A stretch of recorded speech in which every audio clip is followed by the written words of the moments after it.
Hi friends, আজকে যে বিষয় নিয়ে আলোচনা করব তা হলো প্রাচীন ভারতের ইতিহাসে আরেকটা পার্ট নিয়ে আলোচনা করব। তো আসুন শুরু করা যাক। প্রাচীন ভারতের ইতিহাস কি বললাম না, প্রাচীন প্রাচীন ভারতের ইতিহাস। ঠিক আছে, প্রাচীন ভারতের ইতিহাস তার আজকের আরেকটা পার্ট নিয়ে আলোচনা করছি আমরা। তো আগের দিন যে কোশ্চেনটা আমরা করেছিলাম, শেষ প্রশ্ন, সেই কুষাণরা কোন জাতির শাখা ছিল, তারপর আজকে শুরু করব। প্রথম প্রশ্ন হচ্ছে যে আজকের প্রথম প্রশ্ন যে ভারতে কুষাণদের শ্রেষ্ঠ রাজা কে ছিল? ভারতে কুষাণদের কুষাণদের শ্রেষ্ঠ রাজা কে ছিলেন? তো এটার উত্তর হবে কনিষ্ক। কি হবে না, কনিষ্ক। এবার কনিষ্ক কোন বংশের রাজা ছিল যদি বলি, তো এটা এটা কুষাণ বংশ। এবার কনিষ্ক কত খ্রিস্টাব্দে সিংহাসনে বসেন? না, কনিষ্ক কনিষ্ক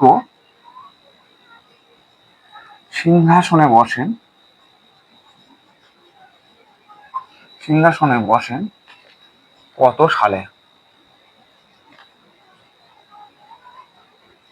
উত্তর কি হবে না, 78 সালে বা খ্রিস্টাব্দে। এবার 3 নম্বর কোশ্চেনে আসি। 3 নম্বর কোশ্চেনে হচ্ছে কনিষ্কের রাজধানীর নাম কি ছিল? কনিষ্কের রাজধানীর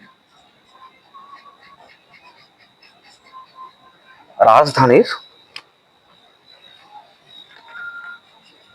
নাম কি ছিল বা কি? তো এটা উত্তর হবে কি না, পুরুষপুর বা পেশোয়ার, যার বর্তমান নাম কি না, পেশোয়ার, যেটা এখন বর্তমানে পাকিস্তানে আছে। ঠিক আছে, এর পরের কোশ্চেনে আসি যে শকাব্দ কত সালে প্রচলন হয়? কনিষ্ক কনিষ্ক কত সালে শকাব্দ শকাব্দ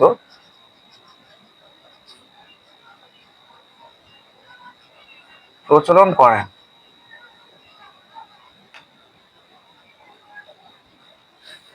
উত্তর কি হবে না, উত্তর হবে 78 খ্রিস্টাব্দে।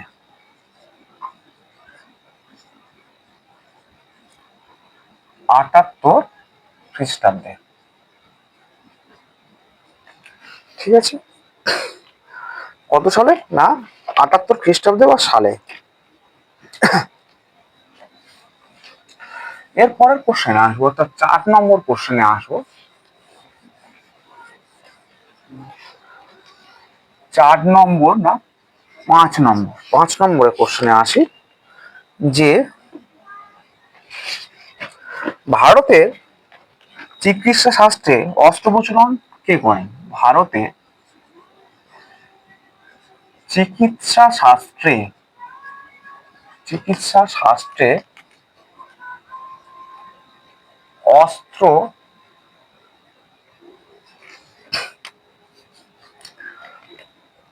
প্রচার অর্থাৎ শল্য চিকিৎসা যেটাকে বলা হয়, যেটা বর্তমানে কি না, অ্যালোপ্যাথি, সেটা অস্ত্রোপচার কে প্রচলন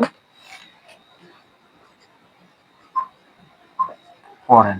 তো এটা হবে না কে না, হচ্ছে চরক।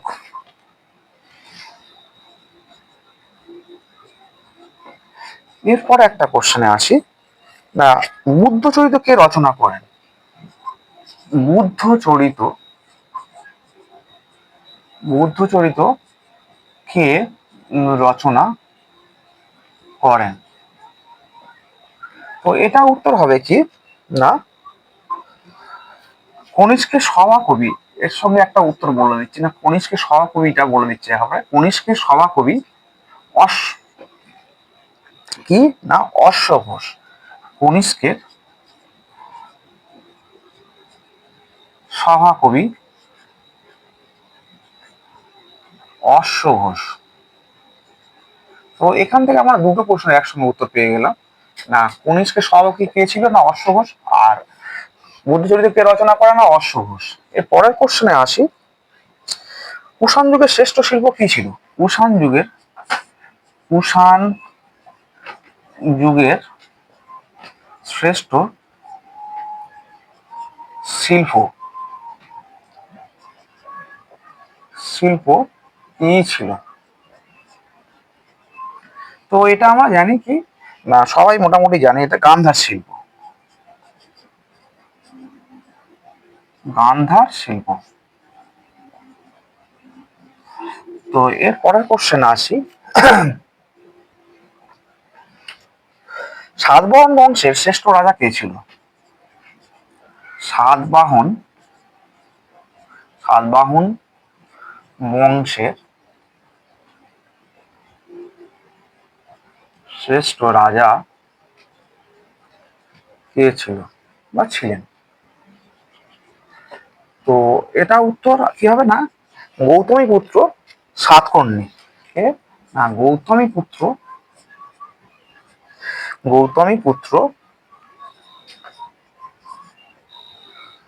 সাতকর্ণী। কে না, গৌতমী পুত্র সাতকর্ণী। এরপরে যেটা আসবো অর্থাৎ 9 নম্বরের কোশ্চেন,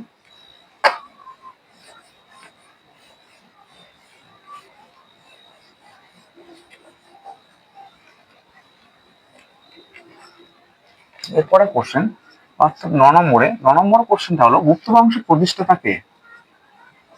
গুপ্ত বংশের প্রতিষ্ঠাতা কে ছিলেন? তো এর উত্তর হবে না, কে ছিল না, শ্রীগুপ্ত। শ্রীগুপ্ত।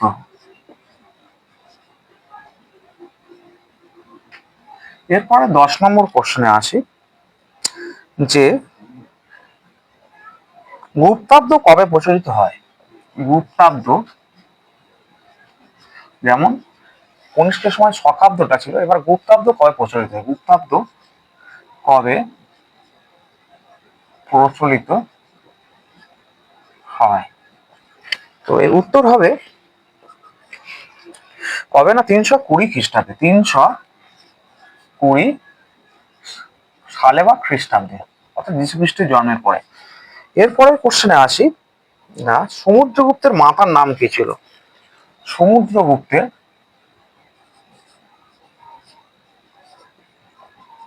গুপ্তের মাতার নাম কি ছিল? উত্তর কি হবে না, উত্তর সমুদ্রগুপ্তের মাতার নাম ছিল কুমার দেবী।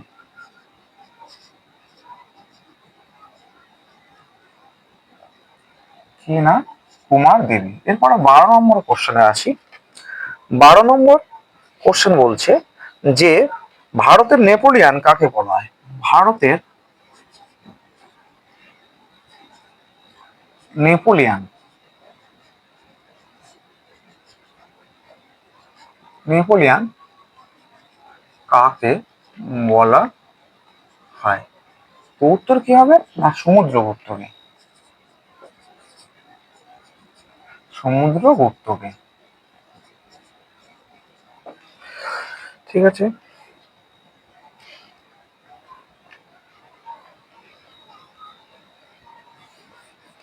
এরপরে আসবো 13 নম্বরের কোশ্চেনে,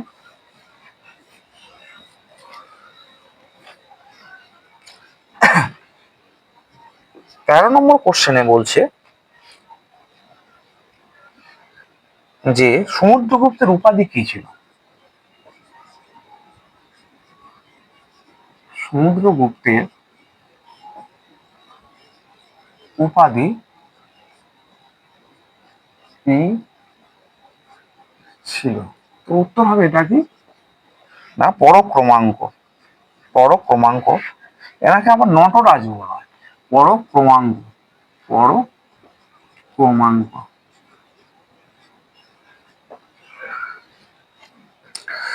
এরপরে কোশ্চেন হচ্ছে কবিরাজ কাকে বলা হয়?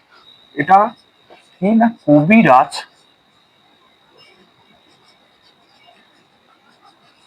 কাকে বলা হয়? তো উত্তর হবে কাকে না, সমুদ্রগুপ্তকে। সমুদ্রগুপ্তকে। এর পরের কোশ্চেন অর্থাৎ 15 নম্বর কোশ্চেন যেটা আছে, সমুদ্রগুপ্তের রাজ্য বিজয় কাহিনী কোথা থেকে জানা যায়? সমুদ্রগুপ্তের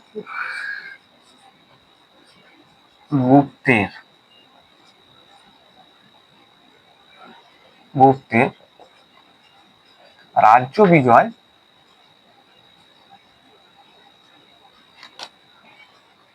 কাহিনী কোথা থেকে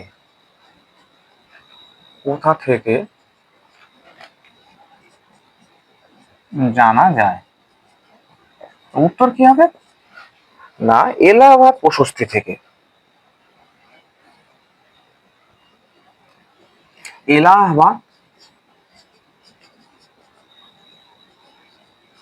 এলাহাবাদ প্রশস্তি থেকে,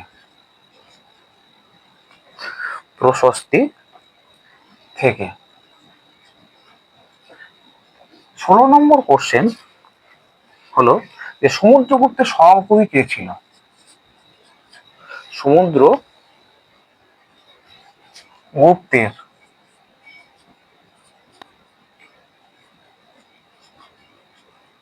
সভাকবি কে ছিলেন?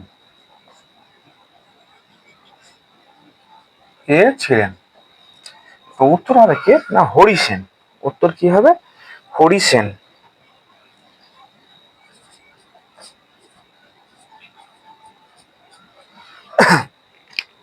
এর পরের কোশ্চেন অর্থাৎ 17 নম্বর দাগের কোশ্চেনে আসবো।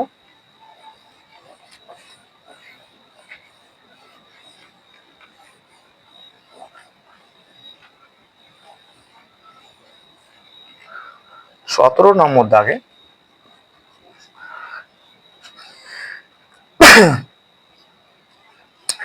বিক্রমাদিত্য উপাধি কার ছিল বা বিক্রমাদিত্য কাকে বলা হয়? বিক্রমাদিত্য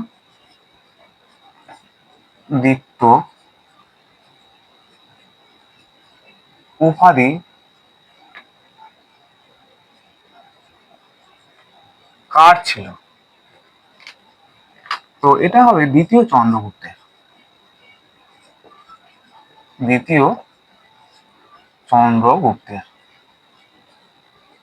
এর পরের কোশ্চেন 18 নম্বর দাগে আসি।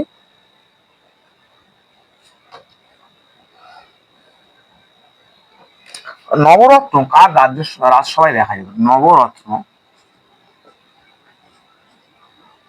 কার রাজসভায় দেখা যেত? এটা কার না, দ্বিতীয় চন্দ্রগুপ্তের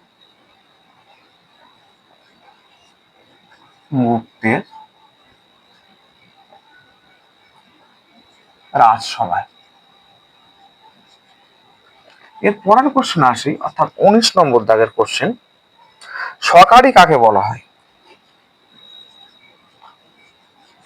সরকারি বা সরকারি উপাধি কার ছিল? সরকারি কাকে বলা হয়? এটা কি হবে না, দ্বিতীয় চন্দ্রগুপ্ত।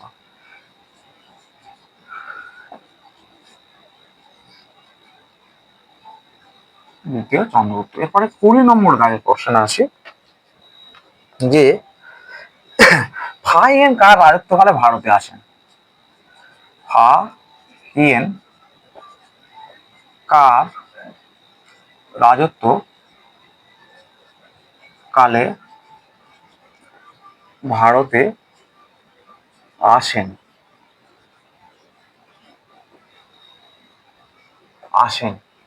তা এর উত্তর হবে কি না, দ্বিতীয় চন্দ্রগুপ্তের।